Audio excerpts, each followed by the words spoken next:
I'm also going to do a quick check once it says we're live on the computer. I'm going to check on my phone just to Okay. make sure everything is good.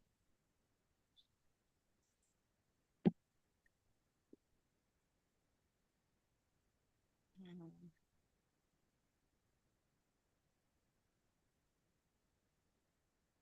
Yeah, a lot of old stuff has been coming up Mhm. this, yeah, this week, like stuff from the 90s. I'm like, what is Oh all of wow. this? Messages. It's like it's like The flashback. universe, the universe ain't playing right now.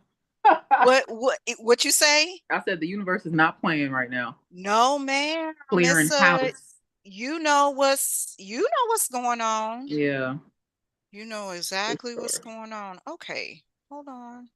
Is it okay? We're good. We're good. Okay. Okay, and I'm just gonna hit record and then we will start.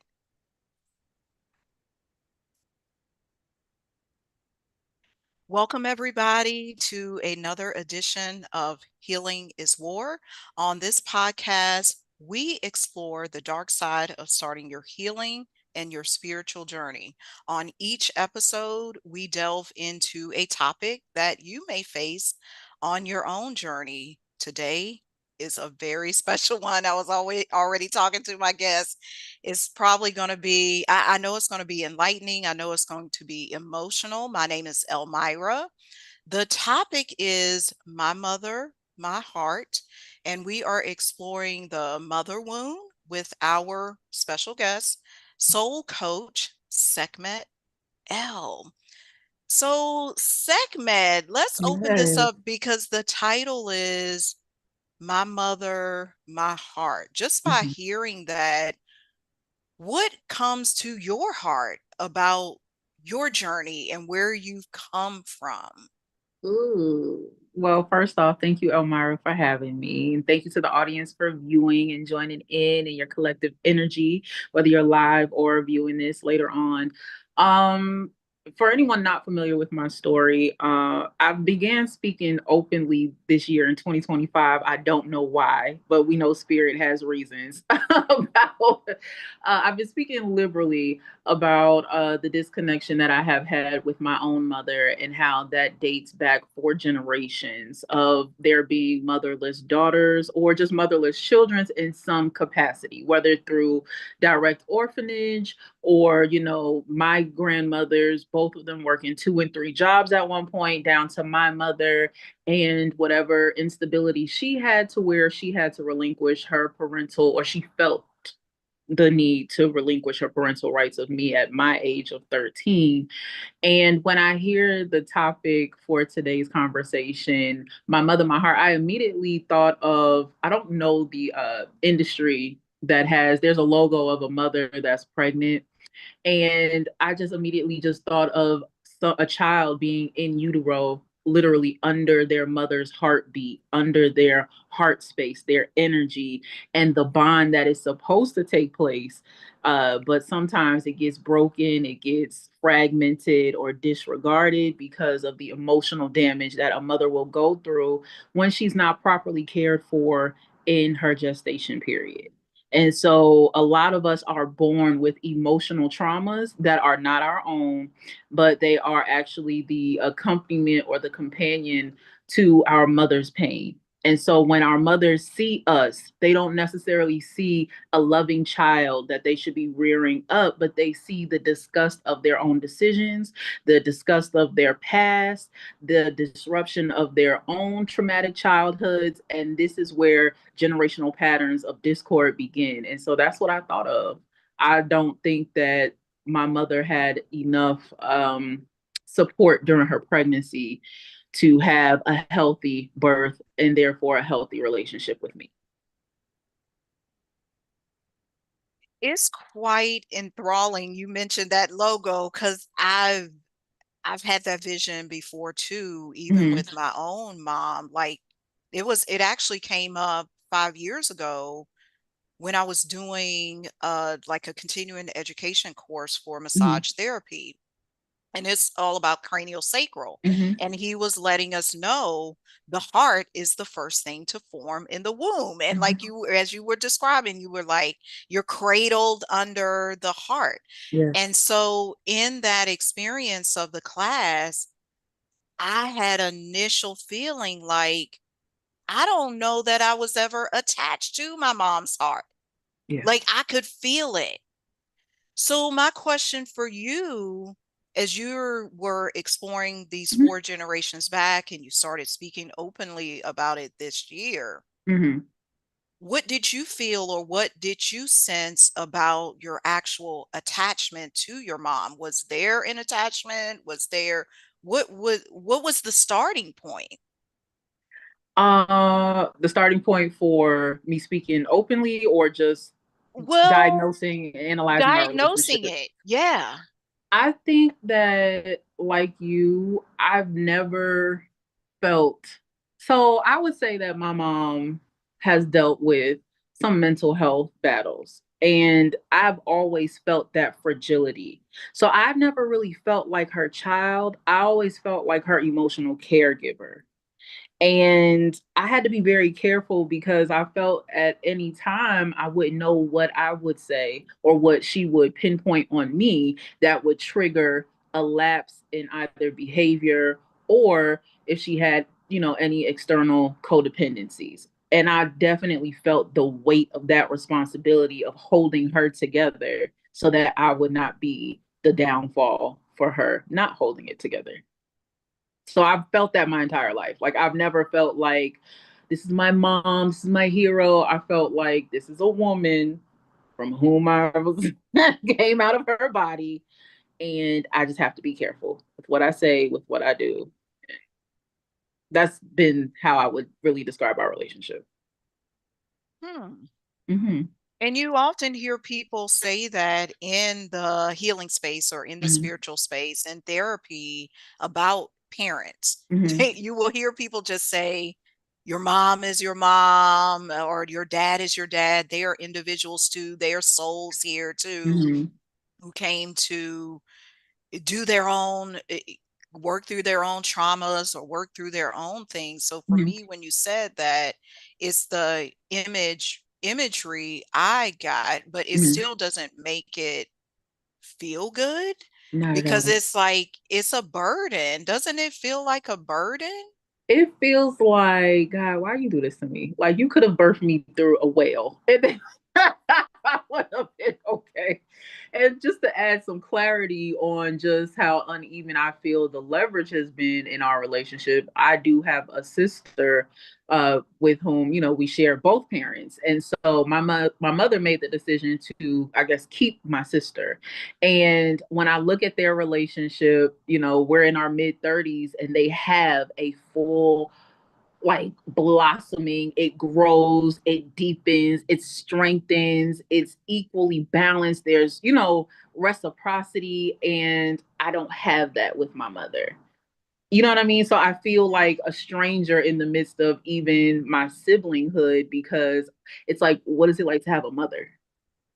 Like my sister can call her at any time. And so these are things that I've had to deal with, that I've internalized. But going down the spiritual dialogue, right, with healing being war and healing being warfare, I also know that I am a black sheep and that I have fit those characteristics of, the invisible family member, the ostracized one, the quiet one. And I realized that as the black sheep, there are certain things that you become a host for. And sometimes parasitic nature comes from the lineage of either one or both parents. And it's up to you to come into alignment with this purpose to break curses that come from a bloodline that you did not necessarily agree to be a part of. However, it will heighten your destiny and elevate your soul in the next plane when you do this. And so my concentration now is not on the relationship with my mother per se, but now my relationship with my future and handling what has been the past 38 years with a sensitive care that puts my mother in the dynamic of a woman prior to being my mother.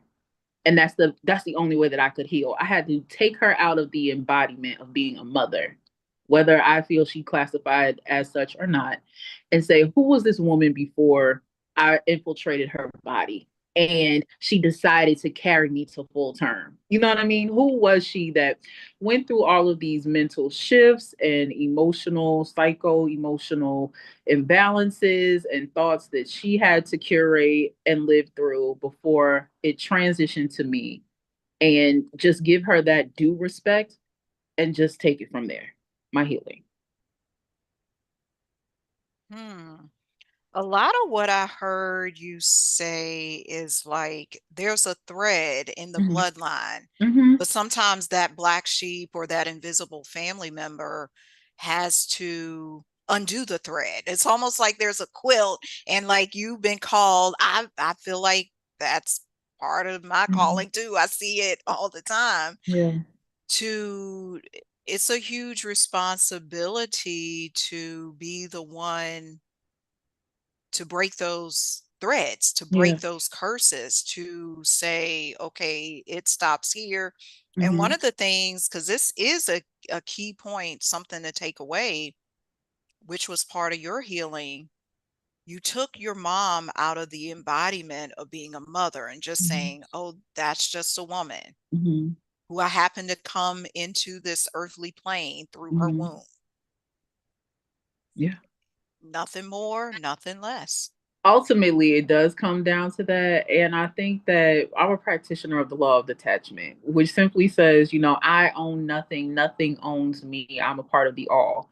And for me, I just realized that I came here for a purpose, and a part of that purpose had to be the matriculation of learning the system of my mother, and not just her, my father as well, but learning that system in order to not only break it, but to become more defined, to be stronger, to have a greater caliber of essence of my own divinity so that I can leave my own deposit when I make my transition. You know what I mean? So it's not like, oh, I don't care about you.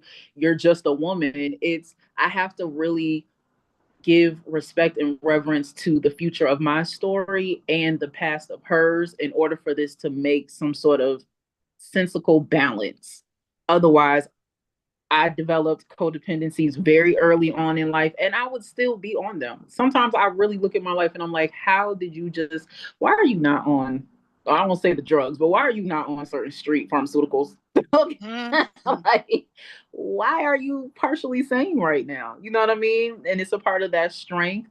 It's a part of prayer. It's a part of letting things happen as they may and realizing that I am not at fault.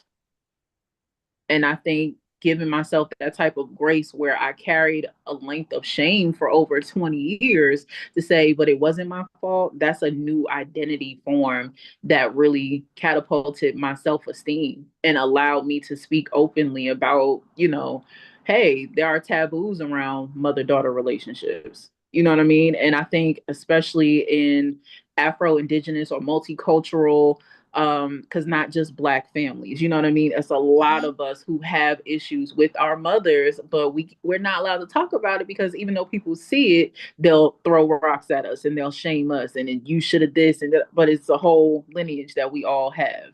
And so I just decided to be free because um I just didn't like the bondage of people Mm. assuming that I did something to be kicked out of my mother's home.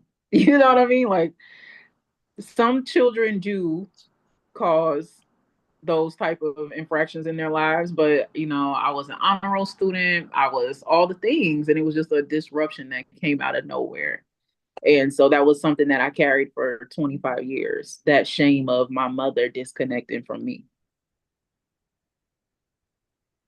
And that is total shame. I Mm-hmm. mean, it puts you in that place and you're like, what did I do? Yeah. What did I do? But one thing I heard you say, Sekhmet, was divinity. Mm-hmm. What would you say to the audience? Because I know there's people out there dealing with mother wound, and they Mm-hmm. might not be able to say, my mother, my heart. I feel Mm-hmm. that in my soul and it feels all juicy and good. They can't make that claim. Yeah. How do you step into that divinity and know that this relationship over here with my mom, I'm trying to pursue that versus pursuing my divinity? I think that me growing up in the church, uh, and still being just a very non-traditional person, like I'm very, people call me weird. But I think that knowing that in scripture there are many verses where we're told that God has plans for us. Those are things that I took to heart. And at the time when my mom put me out, this is the first time I heard spirit audibly for myself was Psalms 27. And it said that even when my mother and my father forsake me, then God will take up for me. And so I didn't have anything to hold on to. I didn't have a faith at that point, but I was just overly consumed by the imagination that God knew my personal situation and my heart completely broken. You know, this was the precipice of depression for me. At 13 years old, I started bodily harm. I was, cutting and all the things to just have a sense of feeling because I literally lost the sense of sensation when my mother did this. Like it was a very dramatic scene. And so that one scripture for me made me feel like if there is a God, then God has to know what just happened. And so I'm gonna need assistance big time in getting out of this. You know what I mean? And so that's when I started a real relationship with the spirit realm at 13. And it became the initiation that allowed me to undergo the shadow world and undergo all these different celestial beings and information and then frequency encoding because I just had this imagination that came to me that let me know that the creator, whether it is a spirit, a mind, an actual being in a higher realm, knew about me. And I wanted to see how far that knowing could go. And that started the process of me really looking into divinity. It wasn't until about 5 years ago that I started to have this whole goddess feature and like I am woman, God body. But that's where it started at 13 years old. I was just like, even when my mother and my father forsake me, and I'm like, they did. And it's just been, a Mm, very lengthy process to saying that there is a greater spirit that is aware of me. And if I could have contact through the scripture like that, then I want to see how far this relationship could go. mm. There's power in that. And something I picked up on what Mm-hmm. you said, I'm big on numbers and I study cardology, which is Mm-hmm. a combination. Well, we talked about it. We We talked did. about the cardology. So prime numbers in numerology, cardiology mean a lot. So you were Mm-hmm. talking about you had this spiritual experience at the age of 13. Then it was also Psalms 27, Mm-hmm. another powerful number. I'm like, and Oh then like yeah. Now that you're saying it, I see. I see. you see what I mean? Yeah. Like it's not by chance that Yeah. these things happen because I've witnessed it in my life, other people's lives, people in my family, clients, Mm-hmm. where we might say, why did that person die? But it's the divinity, Mm-hmm. it's the spiritual thing, that connection. You said, I know there's a God. I don't know what it is. It's an entity, it's a this, Mm-hmm. it's a spirit, it's like whatever it is, I know you're out there. Yeah. And when we see these signs, symbols, ages, numbers, Mm-hmm. colors, it could be anything. When we're aware and Mm-hmm. paying attention, it just lets us know we're on the right path. We are the Mm-hmm. miracle. You are Yeah. stepping in that way. Because another one, before we got on here live, I was telling you about the song that Yeah. kept coming to me. prior to this interview, and it's called Yes. Home Again. And it's a song, everybody out there, you need to listen to this song. It's by New Edition, one of my favorite groups. I got Mhm, to see them twice. In the song, they are basically addressing coming home again, mhm, getting over fights they had in their relationships as a group. You know, mhm, Bobby Brown left the group and this one went mhm, away, this one fought, this one did this one did this. But it's coming back home. mhm, And there's even a question in the chorus of the song that says, "Can we come home again?" But then the mhm. chorus is resolved and said, "Yes, you can come home again." So I'm going to ask you, what does that song mean for you? Just hearing the title or hearing the chorus and what it's about and what it means for that group, what does it mean for you? Oh man. I'm gonna be honest with you. I'm one of those people, one of those older millennials who I've struggled in my life. And so to even hear that home again, I'm just like, what is home? You know what I mean? Like, yeah, eventually my nana took me in.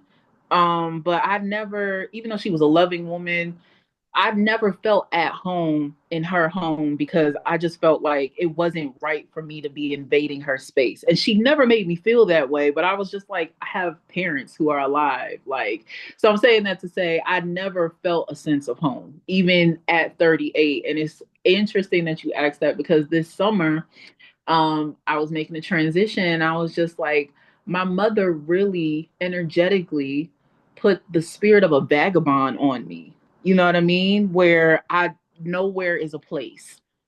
I'm always uncomfortable and I'm always like, well, when do I have to go? When do I have to leave? And it wouldn't just be physical dynamics, it would be friendships and intimate relationships. And in the beginning of my entrepreneurial career, I messed that up completely because I felt so insignificant waiting for somebody to tell me in a rude way, in a crass way, like you don't belong here or your time is up. So for me, hearing that song title, I'm still working on, I'm regulating my nerves to a space where I can say, finally, my body is my home. But I Mm. want to have an outlook that says, I'm at home. I have an inclusion and I don't feel a sense of that yet. And so that's what that really makes me kind of emotional. So, my mom put me out with two duffel bags and two laundry bags. And I know you're going to like this matrix coding. One was red, one was blue. And yeah, I just came to that this year. And I've always found myself carrying too much wherever I go. My purses have been too big. It's just like, why are you carrying all of this? If I'm going away for a weekend, I'm packing 10 days worth of things because I'm like, I don't know if I'm going to be out on the street. I don't, even though that would not be the case. I just always had this subconscious, like, I got to go somewhere. Like, I can never just settle and take root. And so when I hear that, can I come home again? It immediately just put a thought in me, well, if you can't go home, you can create one. You know what I Mhm. mean? And so that's how I feel. So I can't wait to hear it, the song. But Yeah, I'm gonna send it to you thank too. you. One thing you were bringing up for me as you were detailing the story of the being put out at the age of Hmm. 13 and the Hmm. two duffel bags, the red one, the blue one, Hmm. is I've often searched for home. Like I know where home is. Like I grew up in New Kent, Virginia, had a good home life with me and my siblings. However, I've had so many homes. Yeah. I move. I will move around when something I feel like I'm being called to elevate. Like Hmm. I moved to Nashville. I'm now outside of Atlanta. Hmm. I lived when I was in college, I moved to Blacksburg, Virginia Oh to wow. attend school there. So one thing, and I've had feelings like you too Hmm. of they're going to put me out. Even here recently, a couple of years ago, I was financially destitute. Yeah. I got evicted from my apartment. I lost my massage office. I Oh mean, I wow. lost it all. Then eventually later that year, it was the car got repossessed. It was like everything. And I thought I was thinking the same as you. when people were actually taking me in and they Mhm. offered to give me a place to stay without me even asking. And it flipped my thoughts because I dealt with abandonment because my Mhm. parents split up. So my thoughts were always the shoe Yeah. gonna fall. Somebody gonna break. Somebody gonna kick me out. Something's gonna It's a happen. very Like uneasy feeling. It really messes with your nervous system for real. it do. And Yeah. I'll tell you what happened, Segment, through all the tears and the healing and the work I was doing a couple of years ago when I lost all the physical Hmm. stuff. Hmm. I realized that God was speaking to me the whole time. You always have a place to stay Mm. because that's what's been revealed. Hmm. For example, I had a place to stay with my mom growing up. Hmm. I had a place to stay at college. Yeah. I even had a place to stay when the woman I worked with at Macy's, when my apartment got too much in Nashville, she gave me a basement apartment that was like below Wow. the market rent. I'm telling you, I was living in a decked out Wow. apartment paying 450 at one time for everything. Had a washer and dryer and all that. But what I'm saying is when you were telling that, Hmm. it took me a while to get to the understanding and the knowing. Wait a minute, Elmira, you actually always have a place to stay. Always. You do have a Yeah. home, even though you move around and you be doing stuff and you feel abandoned and you feel Hmm. rejected. You actually have a home because Hmm. people, one thing I learned about me, I don't know if it's true for you, is because of my nature and my light and what I Hmm. do for people and help people, they do want to help me. But Hmm. there was something in me in past years saying, oh, nobody wants to do anything for me. They Yeah. don't care. They don't, because I was that black sheep and Yeah. seen as different. So they didn't know how to understand some of the Yeah. stuff that I was doing. But they also gave me place Hmm. to call home. Yeah. I can definitely say I've had those experiences as well. Sometimes I wish I would have like relished in it more and just took the experience for the experience as opposed to being like, okay, time is up. However, you know, we people like us, um, we have had to reconcile our identity with the recognition of our soul work. You know what I mean? And so our bloodline, our family, our relatives aren't necessarily the people with whom that reconciliation occurs.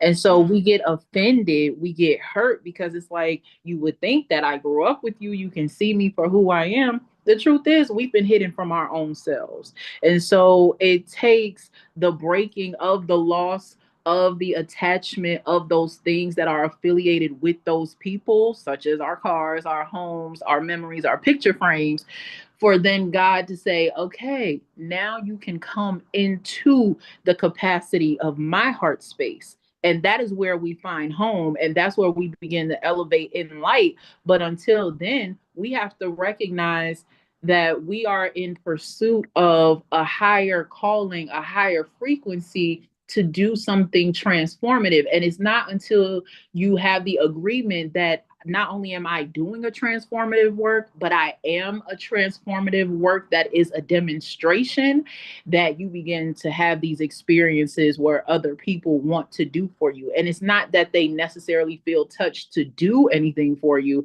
it's that God is pulling on their heartstrings to get to you to further reveal this reconciliation process within yourself. wow. Because I mean, what you're speaking about once, because what I heard you clearly say, we've been hidden from ourselves. Yeah. It's like we don't know we're this divinity, or people are led to give us a place to stay because historically, that's what actually happened with soul leaders, healers. They Mystics. didn't have Yes. to look for Yes. anything. Exactly. When they followed the path of the light within, the voice, where however they receive communication from God. Because God is how God communicates is very sensory based. Some people can feel, and that's the empath. Some people can hear, that's the clairaudient, and see, and that's the clairvoyant or the prophet or the shaman. You know what I mean? Who can then conjure what they hear, see, and feel. So when people have those expressions and they begin to follow it, you call it trusting faith or walking by faith and not by sight. But that's when you begin to get drawn more into what you're supposed to do. And that's where people will house you, people will feed you. And even in this economy, people will gift you money. Like it's a real thing. It's a very Yeah. real thing. So I want to say that, if you don't feel like your mother or your maternal example has been that of a home, God has never left you. Like if you can get outside of the ego of being hurt, because there's an ego that comes with being hurt. You feel entitled to then receive what you think you need to because you didn't have it initially. But if you're still battling the ego that says this is what I need as opposed to this was the lesson that I received, you're never going to find the infinite of home and what it is. You know what I mean? So stabilizing for me now is not like I don't have to be with my relatives to be home. I can be in prayer and be in home. I can travel and be in home. I can sit and have, mindfulness eating, what they call it, and be home. You know what I mean? Taking these conscientious moments to just reflect in seconds, in breaths, and say, I'm good right now. I don't have to look at the big picture. I just, right now, this is good. This is home. And home could be a hot chocolate. Mm.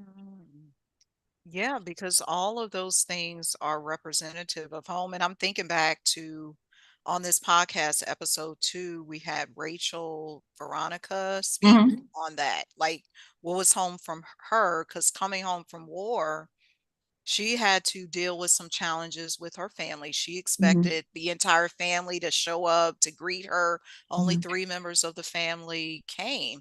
And she came to understand that home is just like you said, home is God. It's my Mm-hmm. consciousness within. No matter what I've Yeah. been through, no matter what, I'm going to be taken care of once I acknowledge and recognize my own divinity. Mm-hmm. And that's where it comes in. And I feel I'm talking about this often with people, with my massage students. Mm-hmm.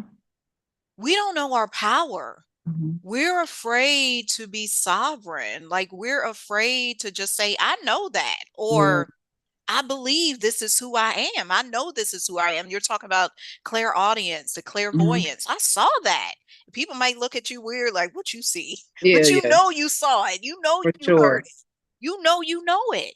So Yes. follow that message. Follow the Mm-hmm. messages no matter what the people around you are saying, because that's you being taken care of. That's Yes. your manifestation. That's your money. That's your ticket to abundance. Sometimes we think, oh, I got to go to a job. Like those systems are over anyway, Hey, where you got to work to get some money. Ain't right. nobody fixing to do that 9 to 5. Even you ain't got a door dashing no more. Yeah. Yeah. It's called soul dashing. Like you Oh, tap in. I just made that up. I But like you that. tap in to what you were called to do. What's your Yeah. soul mission? And when you're on mission, this guy Edewale says this all the time. Mhm. You do you know Aaron Lyons? The Yes, yeah. so She's the that's reason why I began to like 2 years ago. Like I think it was summer 2023. I saw an interview she did, and I was like, wait a minute, hold on, because I have dreams too. I hear celestial conversations, and I just that's really honestly to answer your original question. That's what triggered all of this because I was just like, wait a minute, that young lady is inspiring me as hell, and yes. I just was like, I knew in order to liberate myself more, I had to kind of just come out of the closet, the spiritual closet. You know what I mean? To be like, this is what I do. like I do have visions, I do see things, I do use oracles and other elements to communicate with spirit and can tell you about your life very accurately. So yes, Hmm. yes. Yeah, Aaron Lyons, they are her husband Adewale. Mm-hmm. I listened to them both, and just today I was listening to one of his messages. He cracks me up because I he's haven't like listened to him yet. he comes from a like more masculine perspective, but I Mm-hmm. like it because he's in your face, and then he'll throw a joke in there or a Mm-hmm. song in there, and he's dancing, and he's really focused on the Akashic records, and Okay. he embeds music, all kinds of things. He spoke about Michael Jackson, just Mm-hmm. whatever. But what I really picked up from him is you will never have to starve if you just operate in what you're called to do, your soul mission. And that's what he's speaking of, because he thought for at one time he's supposed to be a football star. But no, he's like this spiritual guru guy, Akashic Records guy. Yeah. That really touched me hearing that, honestly, because when I just look back and I'm thinking like I need certain elements to say I have a successful life. And now that I have associates that have the highest level of academic discipline, you know what I mean? The high paying careers, and they're not happy, and they themselves can't afford their car notes, their mortgages. And I'm like, but look at me over here on the struggle bus. But I'm on the bus. You understand? I'm still in route to where I'm going. And I've never been, I don't know if you can see me, I'm very healthy. Never Yeah, been hungry. Never been right. hungry. All, spirit always provides for me. And when I lost everything, and even the transition that I've made this summer, like to see people go out of their way to make sure I'm okay, that's God saying I'm still here. As long as you're in alignment with what I am telling you needs to be done, I'm still here. Have you ever been without? You may not have had what you wanted, but have you ever been without the essentials? So, yeah, I needed to hear that. Yeah, because that's the crux of it. When Mm-hmm. we remember, because that's the season we're in, as Mm-hmm. we talk about healing is war. What is your soul mission? When you remember who you actually are, like who is your Mm-hmm. soul? You are Mm-hmm. not just this, you're there in the black shirt and this shade of skin, and that's not you. That's Yeah. not me either. Yeah. That's not the essence of us. And once we really tap in, to use another podcaster, his name is Emilio, he got a Mm-hmm. show that's called Tap In. Okay. Once we really tap in to that and know it, acknowledge, stand firm in it, everything is golden. It It really really is. is. It's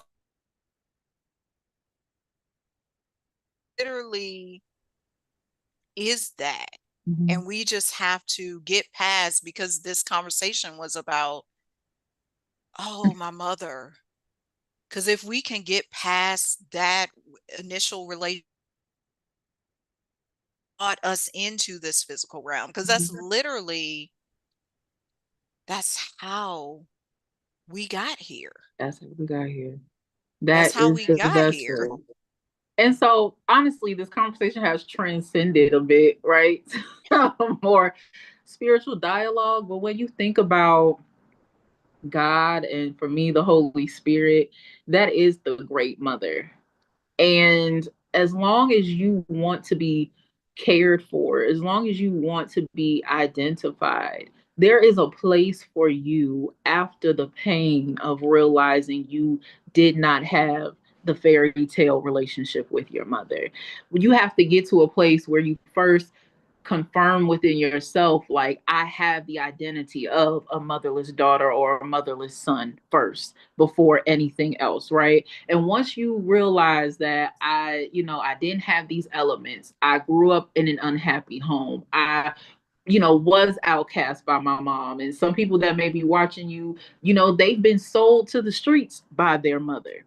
You know what I mean? They've been given away to their religious leaders by their mothers. Some of their mothers have lied on them, put them in jail, sabotaged them, took their man. Like, it's a whole bunch of it. So it's not just, This is a very serious thing for your mother to have a self-hatred for herself through you, and for you to carry that burden. However, I'm here, I believe, on this podcast to say that the warfare that comes with the healing of that relationship comes when you come back to yourself and say, I deserve more.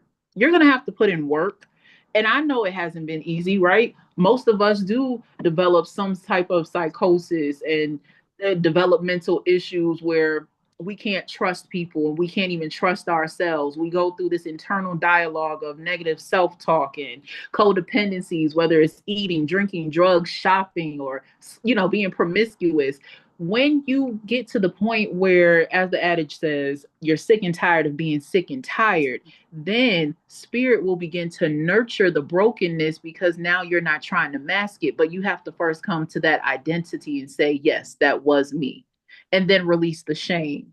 And that is how you elevate. And I think spirit is really wanting to communicate today that you can come out on the other side. And healing does not mean wholeness. It just means it is complete. You have to choose to be complete after this broken relationship. You have to choose to say, even if I do the shadow work, even if I do the meditation and all the Reiki and the modalities and the journaling, even after that, there is a possibility that me and my mother will never speak again. And you have to be at peace with that. You have to come to terms with, there is an apology that you will not receive in this lifetime, but are you willing to be free? Are you willing for spirit to birth you in a way that your mother could not? Are you willing for spirit to underwrite this contract of your growth and development in a way that you learned or mislearned, had this miseducation from your mother, picked up these nuances and picked up these, social ideations and these self-hatred cues? You developed all of that in a way that became your identity, but it still wasn't you. And spirit is saying today, you still have to make a choice to be free. So why not partner with me in the voice of spirit? Why not let me birth you into what you were supposed to do, while also breaking these curses, breaking these boundaries, and breaking what had you bound? And that's how healing is war, because you're constantly in battle until you choose to surrender. And it's truly a choice. I mean, we all have a choice, and you opening up today, even stating it was listening to Aaron Lyons that Mm-hmm. catapulted a lot of this for you. I will, before I ask you a final thing, I do Mm-hmm. want to let people know the three key points that Sekhmet made today. Like, of course, there were many points, but I want to highlight the Thank you. three key points that you said. The first one, we've been hidden from ourselves. Take back that identity. Number two, Psalms 27.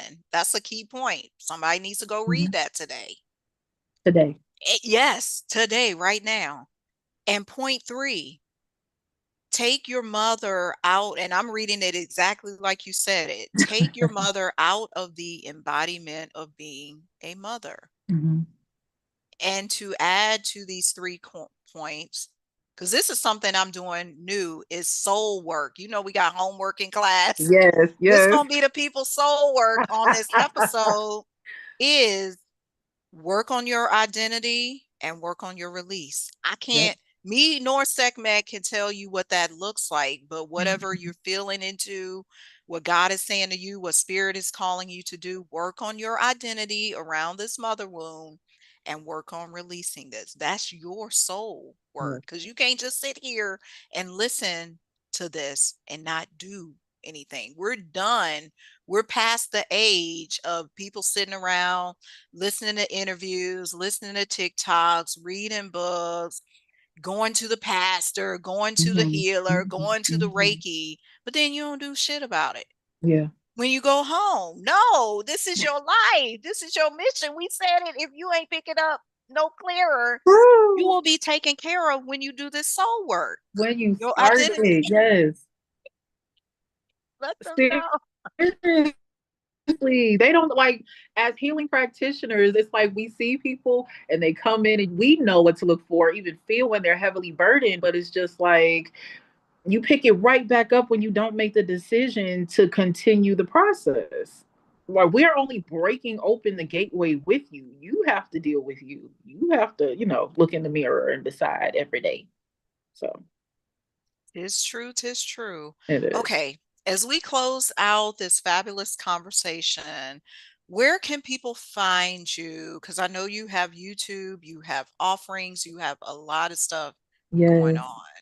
So right now, like real time, I'm working on my website, which is soulandshe.com. But while that's in the mix of getting undertaken, you can definitely find me on YouTube at Soul and She, and then on Instagram at I am Soul and She. And you can DM me whatever you want to talk about. I am not a pick my brain for free person. I am a portal, and so I do offer soul coaching. I do offer intuitive readings. That's the extent to which I'm doing my work this season with people. But definitely if you feel like, okay, I want to work on this mother wound, hit me up, because spirit is calling for you as a woman who has identified as someone who wants to elevate past this brokenness. It's now your season. We now have to nurture. We don't have community mothers anymore. And so spirit has used those of us that have been motherless daughters to take our learnings and our wisdom to apply them, not just to this next generation, but really to have spiritual authority. And so if you need partnership with that, you can hit me up. Awesome, awesome segment. Let me just repeat this for everyone out there. The website, and it's still under construction, is soulandshe.com, spelled just like you hear it. YouTube, Soul and She. And then on Instagram, it's I am Soul and She, offering intuitive readings. Don't go to Sekhmet and think you just gonna get a free, because people will try you on that because they know you can feel into whatever. So Yeah. they just try to be a little coy with it. What do you think Mm-hmm. about this? Ain't no gonna be no what do you think about this? This ain't this ain't gonna be no what do you think? I already told you I could see why you coming over here with that. Yeah, because it's all about, to me, that goes back to the sovereignty in knowing who you are, Mm-hmm. that identity as well. We said it, that was the soul work. Work on Yeah. your identity.